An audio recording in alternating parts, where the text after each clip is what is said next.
Jesus disse: quando duas ou mais pessoas estiverem reunidas em meu nome, lá eu estarei. Luciana, querida, Quequinha, minha querida Quequinha, cunhada abençoada, é uma filha amada, não é, Aninha Costa?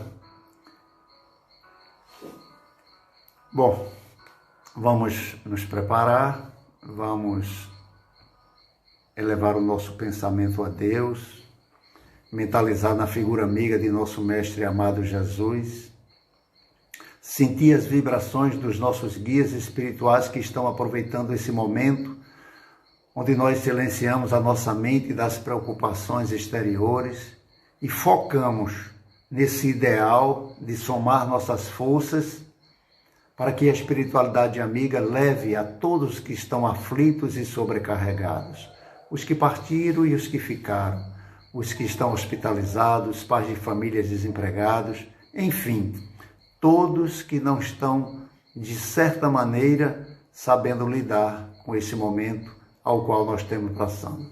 Momento abençoado porque Deus se preocupa com a queda da folha de uma árvore, quanto mais com a nossa vida, com a nossa encarnação. Que Jesus nos abençoe, que Jesus nos fortaleça, que Jesus continue a iluminar nosso lar e a nossa família, para que nós sejamos, aonde quer que estejamos, instrumentos da sua paz, levando uma palavra amiga, um consolo, uma palavra de esperança, silenciando aqueles que estão irritados, estão intolerantes, incompreensivos, porque faz parte da encarnação, não é? E hoje nós temos um tema maravilhoso escolhido por vocês, eu amei o tema, né? E no Evangelho segundo o Espiritismo, no capítulo 4, o senhor Allan Kardec insere: ninguém pode ver o reino de Deus se não nascer de novo. E ele inseriu uma passagem narrada por Jesus, né, que está lá em Marcos e em Mateus, onde Jesus interroga seus discípulos, se dirigindo a eles já para entender a mente daqueles discípulos do povo judeu, né? Que dizem os homens em relação ao Filho do Homem? Quem dizem que eu sou? Né? Uns dizem que tu és João Batista, outros dizem que tu és Elias, ou Jeremias, ou alguns dos profetas. Ora, Elias tinha vivido 800 anos antes de Jesus. Jeremias, 600 anos antes de Jesus. João Batista era primo dele, foi quem o batizou no Rio Jordão. Então, como Jesus poderia ser um desses espíritos? É porque a reencarnação fazia parte dos dogmas dos judeus, sob o nome de ressurreição. Só os saduceus do povo hebreu, cuja crença era de que tudo se acaba com a morte, não acreditavam em nada de que fosse espiritual. Por isso que até hoje ainda existe, né, os discípulos desses saduceus que negam, né, talvez para não terem que enfrentar um julgamento. Os judeus tinham uma vaga e incompleta noção acerca da alma e da sua ligação com o corpo. Eles criam que um homem vivera e poderia reviver, mas eles não sabiam precisamente como isso se dava. A ressurreição, para eles, era a ideia de que o espírito poderia voltar no mesmo corpo, o corpo que tinha sido sepultado. Ele ia voltar. Mas a ciência prova que isso é impossível, porque todos os elementos que formam nossos corpos são os mesmos elementos que formam todos os corpos da natureza.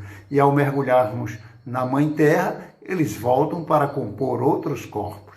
Já a reencarnação é o mesmo espírito, a mesma alma, voltando em um novo corpo. Os pais cedem a matéria e o espírito vai se moldando e se ligando com a ajuda da equipe espiritual. É um processo árduo, é um processo trabalhoso, não é simples, não é fruto apenas de uma relação sexual. Isso passou muitas e muitas etapas de preparação para que pudesse uma mãe dizer: eu estou grávida, né? Mas tudo isso muito detalhado, tudo muito planejado, não existe o acaso, principalmente num momento como esse. O senhor Allan Kardec, na Revista Espírita, ele insere uma mensagem que ele recebeu de uma psicografia de um médium, o Barão de Koch, e que traz excelentes reflexões, porque todos escreviam para Kardec para que ele pudesse colher aquilo que fosse útil para a humanidade. E essa carta diz o seguinte: a doutrina da reencarnação é uma verdade incontestável. Isso foi em 1862, tá? Na revista publicada nessa época. E a reencarnação é uma verdade incontestável. Se o homem apenas quer pensar no amor, na sabedoria e na justiça de Deus, ele não pode admitir outra doutrina. Nenhuma outra doutrina prega essa bondade, essa misericórdia e essa justiça de Deus. Porque Deus só deseja a felicidade de seus filhos. Ora, o único meio que ele tem de um dia atingir essa felicidade plena só será possível através de encarnações sucessivas. Em 80, 90, 100 anos não daria tempo.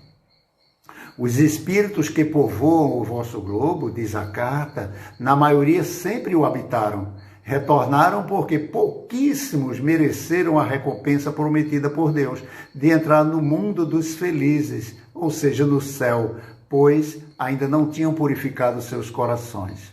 Se nós examinarmos o problema da reencarnação sem preconceito, refletir sobre a existência do homem nas várias condições da sociedade e defrontá-las com a sabedoria, a justiça e a bondade de Deus, todas as dúvidas com relação à reencarnação desaparecerá.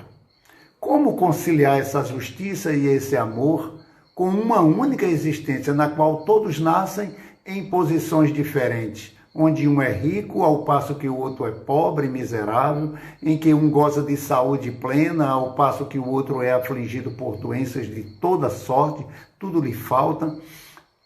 Aqui se encontram o prazer e a alegria, mais adiante a tristeza e a dor. Uns a inteligência é abençoada e bem desenvolvida, noutros a brutalidade e a ignorância. Então é possível crer que um Deus todo amor tenha feito nascer criaturas condenadas por toda a vida ao idiotismo e à demência, que tenha permitido que crianças na primavera de sua vida fossem arrebatadas dos seus pais, deixando-os na tristeza e na dor? Seria Deus o amor, a sabedoria e a justiça responsável pelos povos mergulhados na ignorância e na barbárie, comparados às nações civilizadas onde reinam as leis, a ordem, onde se cultivam a arte e as ciências, todos criados pelo mesmo Pai? Não. Não basta dizer, alguns dizem, não, mas a sabedoria de Deus estabeleceu essas coisas. Não. A sabedoria de Deus, antes de tudo, é o amor, é a justiça, é a fraternidade. O dogma da reencarnação esclarece tudo isso. Disse o Cristo: os homens não são apenas filhos de Deus, são também irmãos e irmãs da mesma família. Ora, essa expressão deve ser bem compreendida. Um bom pai terreno daria aos seus filhos aquilo que recusaria a outro? Como é que você tem dois filhos, a um você dá tudo que do bom e do melhor e o outro você recusa? Então Deus seria pior do que nós. Lançaria um abismo da miséria, jogando um filho lá embaixo dos viadutos, das calamidades, sem nenhum saneamento, ao passo que outro ele colocaria num castelo totalmente protegido, com todas as condições de crescimento sadio. Não, sendo Deus infinitamente amoroso, não estaria agindo com menos amor e humanidade do que o próprio homem? As diferentes posições do homem têm causa e essa causa é regida pelo amor. A bondade e a justiça de Deus, elas não podem encontrar sua razão senão na doutrina da reencarnação. Então essa carta do Barão Amroque, ela vem trazer para nós com muita clareza algo que fica irrefutável duvidar, discutir e contrariar. Porque Deus criou todos os espíritos iguais. Para ser justo, todos queriam que ser criados simples e ignorantes. Assim como o próprio Jesus foi criado igual a nós. A única diferença é que ele foi criado bilhões de anos atrás e recebeu uma tarefa simples do Pai depois que ele se tornou um Cristo: construir um planeta e governá-lo até que ele se torne um planeta de espíritos puros. Mas o tempo que foi dado a ele é a eternidade, é um bom tempo, e é o tempo que nós temos para nos mergulharmos. Então, nós somos criados simples, sem vício, sem virtude, mas com o livre-arbítrio de regular nossas ações conforme o nosso próprio instinto, que se está inscrito na nossa consciência, as leis de Deus, e que Ele nos dá o poder de distinguir o bem do mal. Hoje nós já não temos mais como serem chamados de inocentes e dizer eu não sabia o que fazia. Cada espírito está destinado a se aproximar de Deus e do Cristo o máximo que lhe for possível, como estamos fazendo agora. Nesse momento, a espiritualidade consegue penetrar na nossa consciência e bloquear situações desnecessárias para um sofrimento futuro. Então, nós vamos atingindo esse fim para adquirir conhecimento em todas as ciências, todas as filosofias e praticar todas as virtudes, em especial a virtude da caridade, já que fora da caridade não há salvação. Então, como essas qualidades superiores não se obtêm em apenas uma única existência, todos vamos precisar vir, como estamos fazendo, várias vezes para adquiri-las. A vida humana é uma escola. Por isso é que o espírito deve experimentar todas as condições sociais e em cada uma delas aplicar-se em cumprir a vontade divina. Resignar-se em tirar o máximo de proveito desse aprendizado, desenvolvendo a gratidão, que o impulsionará à prática da verdadeira caridade, dando de graça o que de graça recebeu, e assim fazer aos outros tudo o que gostaria que vos fosse feito. As causas que colocam um espírito em uma situação adversa são determinadas pela sua conduta em existências anteriores e a sua falta de resignação nessa conduta, nessa existência presente. O poder e a riqueza, a pobreza e a servidão são apenas provas que, se conduzidas com bom êxito, os preencherão de paz, pela consciência tranquila, em obediência à vontade do Pai. Porque se apenas a riqueza fosse condição de felicidade, muitos homens ricos não atentavam contra a sua própria vida. E nós não veríamos pessoas em condições de extrema necessidade felizes, gratos pela oportunidade de estarem respirando e vivendo junto com sua família. Dores insuportáveis, idiotismo, demência não são punições, são necessárias para o despertamento consciente desse espírito, que enquanto está dormindo, ao sair do corpo, ele sabe por que sofre e volta com mais vontade de se melhorar, para que em futuras encarnações ele possa vir com todas as suas aptidões, as suas mãos a seu serviço. Se ao término da existência o espírito entender que não passou com firmeza nas provas da vida, ele mesmo solicitará ao Pai uma nova oportunidade e, como um bom pai, não negará, porque sabe que é para o seu bem, sabe que é para a sua felicidade e o ajudará a escolher as condições mais propícias para que ele possa alcançar mais rapidamente. Não se pode falar, e quando nós nos retratamos a injustiça, quando o homem empregou mal a sua própria vida, as suas condições, para poder reparar suas faltas em outra existência. Então, se eu volto para reparar, isso não é justo, é justo, porque se fui eu mesmo que causei aflições, sou eu mesmo que tenho que corrigi-las. A injustiça não estaria na condenação imediata ao sofrimento eterno, sem nenhuma possibilidade de retorno? Ninguém fala, né, das penas eternas. Não, foi Deus. Como? Que Deus é esse que coloca alguém para sofrer eternamente por um simples equívoco, um estado de loucura, de perturbação? A Bíblia fala dos castigos eternos, mas isso não deveria ser entendido por uma única existência, tão triste e tão curta. O sofrimento é eterno enquanto não houver aprendizado. duas situações. Se ela for desconfortável, ela parece ser eterna. Mas se ela for agradável, né, um casal trocando ali uma conversa agradável, amorosa, quando vê o tempo passou, o dia rarreou, nem perceberam. Mas você no calor escaldante, quebrando pedra, levando chicotada, Ave Maria, passou uma hora, mas parece que foi um dia de sofrimento. Deus quer dar a felicidade eterna como recompensa do bem, mas é preciso merecê-la. É preciso apenas uma vida longa ou de curta duração para alcançá-la? Não. Nós só temos uma vida, várias existências, ora na carne, ora fora da carne. Muitos perguntam, por que durante tanto tempo Deus tenha ocultado esse dogma da reencarnação, cujo conhecimento é último à nossa felicidade para a humanidade? Por que não pregou logo de imediato? Se é tão bom, por que todos não a dominam? Então, teria então amado mais os homens hoje do que ontem? O amor de Deus é de toda a eternidade. Para esclarecer os homens, ele enviou sábios, profetas, trouxe Jesus com sua mensagem libertadora. Não é uma prova de seu infinito amor, de sua infinita bondade?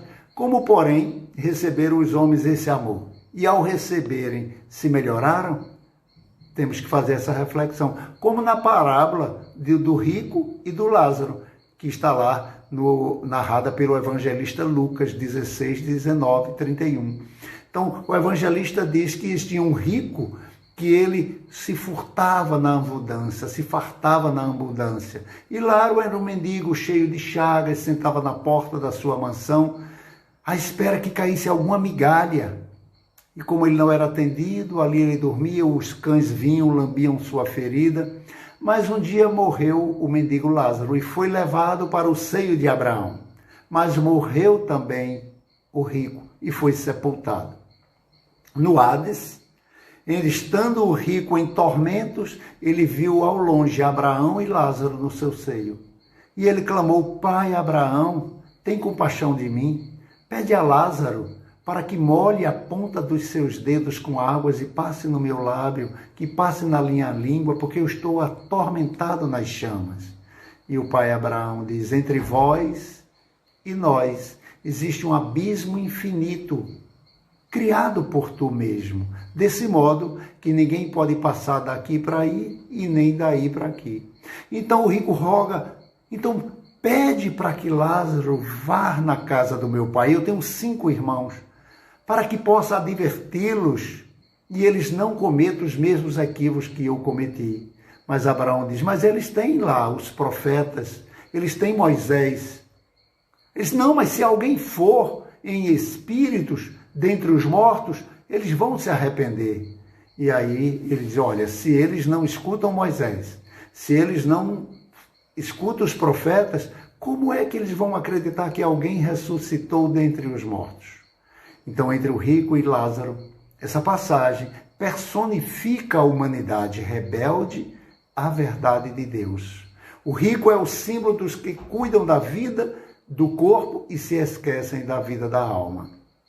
São os que se entregam a todos os gozos da matéria, os egoístas, os que vivem unicamente para si, independente da sua condição social, pois não é a fartura ou a carência material que os tornam insensíveis, mas a sua falta de empatia. Quantos a gente vê uma condição difícil, mas que tem o nariz arrebitado, orgulhosos, não falam nem com o vizinho do lado, nem com o vizinho do outro. Quando compra um aparelho de som, bota bem alto para mostrar que acabou de fazer uma compra. Esses são ricos de coisas materiais, se esquecem de cuidar da alma. Os de coração frio não conseguem os prazeres do céu, porque não os havia buscado. Não havia adquirido o tesouro que Jesus afirmava que os ladrões não roubam e as traças não corroem. Lázaro representa os excluídos, aqueles que a sociedade cega de valores espirituais despreza, abandonando-os pela própria sorte. Quantas vezes, por falta de tempo, por 1000 justificativas, pela nossa imperfeição, pelo pouco amor que temos no coração, a gente vê um irmão nosso mendigando na rua E às vezes a gente nem olha, porque possa ser que ele peça alguma coisa. Ou eu não levo alguma coisa com medo, né? Como se o mendigo fosse uma pessoa má, como se ele não tivesse sentimentos, como se ele não amasse. Isso é fruto da nossa imperfeição. Porque se todos fossem assim, ninguém teria feito isso como Madre Teresa de Calcutá, Irmã Dulce, Dom Helder, Chico Xavier, Divaldo Pereira Franco. Então, se um fez, todos podem fazer. Então, cada um faça no seu limite, com prudência, claro. Ninguém vai se atirar aí agora a ser o senhor da caridade e da fraternidade. Não, tem que ter cuidado, tem que ter prudência. Porque duas personalidades distintas, uma que gozou e a outra que sofreu. Uma a quem nada lhe faltava, outra que tudo lhe faltava. Vão trocar agora as condições, vão trocar agora as vestimentas, vão mudar de cenário. O mendigo vai para a abundância e o rico é que vai passar a mendigar numa próxima encarnação. Tem uma mensagem do Sr. Allan Kardec na obra O Céu e o Inferno, que fica como dever de casa, que está na 4ª parte, Espíritos Felizes, uma comunicação denominada Max, o mendigo, vocês vão amar. É o reverso da moeda, Lázaro e o mendigo. A moeda tem dois lados, que se apresenta a todos no dia do julgamento, onde a consciência vai mostrar o que um fez e o que o outro não fez. De um lado traz a figura de um rei, mas do outro traz o seu valor real. Assim acontece também conosco. Cada um de nós é uma medalha. E como medalha vale segundo o seu câmbio corrente, nós valemos de acordo com o câmbio espiritual, que taxa o valor de nossas almas através de nossas ações. Acontece o mesmo com os que olham o homem só pelas aparências, pelo exterior, a esfinge da vaidade, do egoísmo e do orgulho. O que vale no homem é o seu interior, ou seja, o espírito com suas dores, suas vontades, suas necessidades, suas fraquezas, para que a gente possa, muitas vezes, emprestar-lhe apenas o ouvido, o ombro e chorar junto. Lázaro, o mendigo, foi conduzido pelos anjos ao seio de Abraão e o rico foi posto no Hades. Seio de Abraão é o mundo da imortalidade, da luz da verdade, onde aprendemos a amar a Deus e ao próximo infinitamente. Os antigos acreditavam na existência de um mundo subterrâneo, para o qual iam as almas daqueles que não foram bons na terra. Era o que eles chamavam de Hades. O corpo era sepultado e o espírito era localizado nessas entranhas da terra. Daí, essas almas não poderiam sair, como nós, presos nesse corpo de carne, não podemos sair. Estamos algemados a essa carne pesada. Entretanto, os espíritos que entravam no Hades, viam com os olhos da alma e sabiam, portanto, tudo o que se passava no seio de Abraão, que é o que acontece àqueles que antes de deitar entram em prece, se libertam dessa caverna pesada e adentram no plano espiritual para se encontrar com os amigos, para fazer uma revisão do seu projeto reencarnatório e no dia seguinte voltar mais motivado. O orgulho diz: acordei com uma ideia maravilhosa, acordei com a solução de meu problema, eu sou fantástico.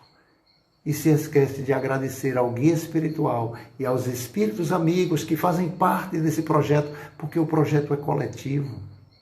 E era justamente nisso que consistia o sofrimento deles, de verem o que se passava no alto e não poderem participar dessas regalias, que só eram concedidas àqueles que, como Lázaro, haviam saldado a sua conta espiritual, seus dívidas do passado. Por isso, diz o Evangelho, que o rico levantou para os olhos e viu longe Abraão. E Lázaro, no seu seio, clamou: Pai Abraão, tem compaixão de mim e manda Lázaro que molhe a ponta do seu dedo e me refresque a língua, porque estou atormentado nessa chama. O rico queria água. O rico queria água. Não se podia pedir vinhos e licores no Hades. Só podia se pedir água, porque a sede que ele tinha não era a sede do corpo, era daquela água que Jesus disse: quem beber da minha água jamais sentirá sede. Porque o corpo estava no sepulcro, então era o espírito que estava sedento. Então a sede dele não podia ser de água material. Era a sede da consolação, a sede da esperança, a sede do perdão que nós estamos agora vibrando e pedindo a Deus que nos fortaleça nessa caminhada, que nos fortaleça nessa entrega, porque muitas aflições vão bater na nossa porta, na nossa residência, na nossa casa espiritual, no nosso ambiente de trabalho, porque nem todos estão tendo essa oportunidade como nós, de recebermos essas bênçãos, essa energia, esses fluidos salutares que estão matando a nossa sede, anulando nossas fraquezas, nos dando esperança e a certeza de que nós vamos sim sair vencedores nessa jornada encarnatória. Pede água da vida, água da salvação.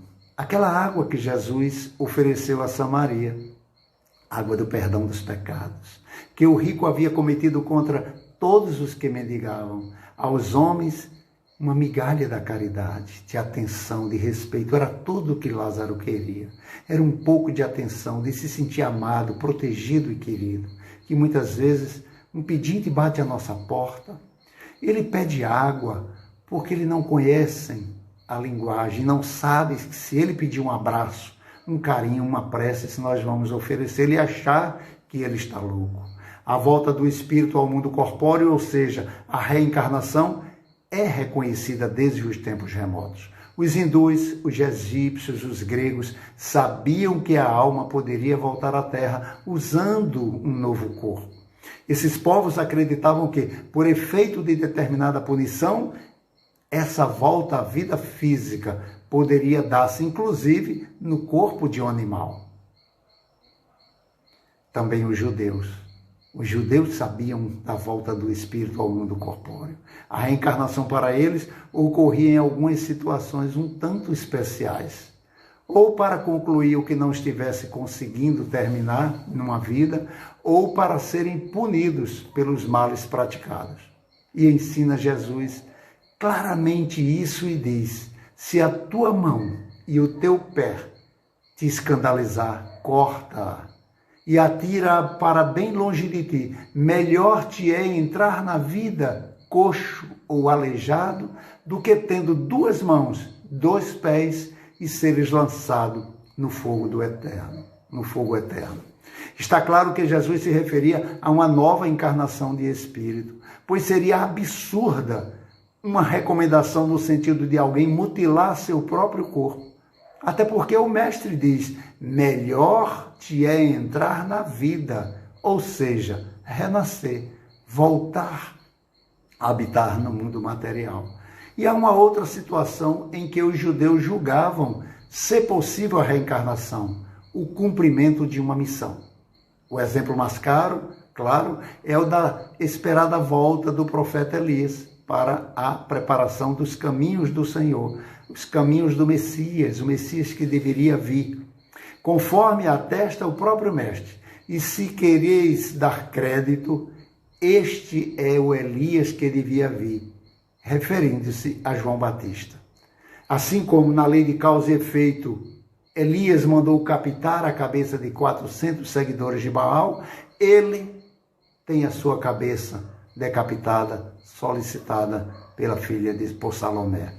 Então, coube ao Espiritismo trazer o conhecimento da reencarnação ao mundo espiritual e o fez dando uma visão muito mais ampla e profunda, demonstrando que todos os espíritos reencarnam não apenas para a solução de equívocos de uma vida passada, mas para o cumprimento de determinada missão, mas pela necessidade inerente da própria criação. Precisamos evoluir. A missão da paternidade, a missão da obediência ao filho, a missão de renunciar às más inclinações, a missão de ser instrumento na construção da felicidade daqueles que dividem conosco o mesmo teto. A gente acha que missão são coisas grandiosas, imensas. São coisas pequeninas, porque quem está seguro no pouco, Deus lhe oferecerá o mundo. Na pergunta 230 do Livro dos Espíritos, O senhor Allan Kardec, ele faz essa pergunta, já que a reencarnação era tão importante, se o espírito não progride também quando está na pátria espiritual, porque ele desencarna, passa um dia, 2 dias, horas, anos, séculos para reencarnar, e nesse período lá, ele não evolui? Ele pode se melhorar bastante, enquanto está na erraticidade, que é o período entre uma encarnação e a outra. Pode se melhorar muito, sempre de acordo com a sua vontade e o seu desejo, mas é na existência corpórea que ele põe em prática as novas ideias adquiridas. Porque nós temos que provar que aquele conhecimento é verdadeiro, né? Eu amo Jesus, eu tenho muita fé em Deus. Agora, na hora dessa pandemia, na hora que eu estou ali com o anjo libertador da morte me chamando, eu tenho que me proteger, eu tenho que seguir as recomendações dos espíritos que estudaram para isso, que são os médicos, mas sem medo. Esse cuidado que nós já deveríamos ter sido educados há muito tempo, porque as gripes e os vírus, as bactérias, estão soltas por aí há muito tempo. Graças a Deus, uma grande maioria irá realizar transformações profundas na sua educação, da sua higiene pessoal e ser instrumento, como nossos irmãos japoneses já fazem há muito tempo, quando estiveram aqui na Copa do Mundo e antes de sair do estádio, deixaram tudo limpo como encontraram. Então é preciso que nós estejamos, isso é um trabalho individual. Não espere que o mundo se regenere a si mesmo. A regeneração é pessoal. De quantos milênios nós vamos necessitar para pormos em prática integralmente o ensinamento como esse que Jesus deixou para nós? Eu, porém, vos digo, amai vossos inimigos, fazei o bem aos que vos odeiam, orai pelos que vos perseguem e caluniam. Será numa encarnação que a gente vai conseguir plenamente amar o inimigo? Perdoar um ente querido dentro de casa, às vezes um filho, uma mãe, um marido, um irmão, a gente fica chateado um tempão até voltar a se falar de novo? Então é preciso, quantos milênios nós vamos necessitar? Espíritos ainda vacilantes entre o bem e o mal, que não sabemos amar plenamente, nem os amigos, quiçá os que estão distantes. Graças aos esclarecimentos trazidos pelo Espiritismo, inseridos na obra da codificação, nós temos, se o Espírito fosse criado juntamente com o corpo, como ficaria a justiça de Deus ante a flagrante diferença existência entre as oportunidades diferidas entre o homem e a mulher? Quando na família ou na sociedade, ou até mesmo nas religiões. Seria o caso de a mulher perguntar, e muitos perguntam, por que Deus criou mulheres sem as consultar para sofrerem abusos, em muitos casos cerceamento de liberdade por parte dos próprios pais, por parte dos maridos e algumas exigências, a violência, a brutalidade, algumas nações aí que castram a sua liberdade. Então por que o Espírito veio mulher? Enquanto lhe pesam no ombro sérias responsabilidades no encaminhamento e manutenção dos filhos, no equilíbrio da harmonia do lar. Se não houvesse experiências anteriores, como explicar a rebeldia, o mau caráter de um filho que tem toda a ancestralidade construída por pessoas dignas? Alguém poderia objetar dizendo que é herança genética de um parente longínquo. Mas que culpa tem os pais de hoje? Por que Deus permitiria que esses genes danosos entrassem na formação dessa alma? Por acaso, a alma seria produto do corpo? E o senhor Allan Kardec, na pergunta 201, ele diz, o espírito que animou o corpo de um homem pode animar o corpo de uma mulher numa existência futura e vice-versa? E os espíritos dizem, são os mesmos espíritos que animam os corpos de homens e mulheres, porque o espírito em si, ele não tem sexo.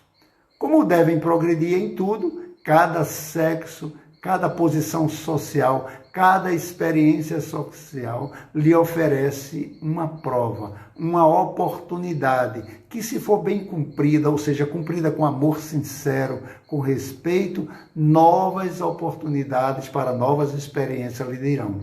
Por quê? O que seria daquele homem que só reencarnasse como homem ou aquela mulher reencarnasse só como mulher? Eles só saberiam coisas de homens ou coisas de mulheres. E a gente, mais ou menos, até que traça direitinho, não é? Mais ou menos, algumas coisas de homens e de mulheres. Mas tem coisas que só a mulher sabe fazer. É a sensibilidade, a doçura, a paciência, a tolerância, a delicadeza. Daí a necessidade desse homem bruto precisar planejar suas encarnações futuras. Porque na modelação do perispírito para a maternidade, para o entendimento da arte, da música, da poesia, é preciso que esse corpo tenha leveza com o mundo espiritual. E a cada nova existência, o espírito dá um passo adiante no seu progresso. Quando se acha depositado todas as impurezas, despojado de todas as impurezas, ele não tem mais necessidade das provas corporais, exceto em missão. E aí ele fica sendo, depois dessa encarnação, na sua última encarnação, um espírito puro, um bem-aventurado, onde algumas religiões chamam de anjos, nós chamamos de espírito puro, um bem-aventurado. Então é preciso nós entendermos que não estamos todos no mesmo barco, como diz o poeta, nós estamos todos na mesma tempestade, cada um agindo com os recursos que detém, para adquirirem experiências para voltarem bem melhor. Do livro Encontro de Paz, psicografia do espírito Cassimiro Cunha, através de Chico Xavier, ele tem um item que diz: acorda e ajuda. Ouvides cada hora na luz de Deus e busca-te, que a nossa grande família luta e sofre em toda parte. Isolamento e egoísmo são meros caprichos vãos. No universo limitado, todos nós somos irmãos. Respira o sol da verdade, ilusão é sombra e pó. Ontem, agora e amanhã são frases de um tempo só. Qual tronco que se equilibra, fortemente enraizado, nosso presente obedece à formação do passado. Mendigos que vês ao longe, chorando ao vento escarninho, já beberam quase sempre da taça desse caminho, velhos tristes sobre a noite. Esse desencanto e doença muitas vezes são credores da tua aflição imensa. Crianças ao desabrigo, em planto desolador, comumente foram e bênçãos ao teu amor. Amanhã despertarás, na luz do grande além. Consagra-te desde agora ao campo do eterno bem. Descerra as chagas da vida, o templo do coração. Os braços da caridade são a chave do coração. Que Jesus nos proteja, que Jesus nos ilumine, que Jesus nos abençoe, que Jesus permita que nós tenhamos diariamente essa ligação de amizade sincera que a gente está vendo aqui, vocês emanando, e eu recebo toda a bênção. Minha querida Aninha, que eu não tinha visto, Dantas, né, Sônia Dantas, Tatiana Lins, Elisângela, Joselma, né, todos amigos de verdade, que com certeza nós sabemos que necessitamos um do outro, que estejamos durante toda a semana vibrando para nos encontrarmos no próximo domingo. Boa noite, fiquem com Deus e muita paz.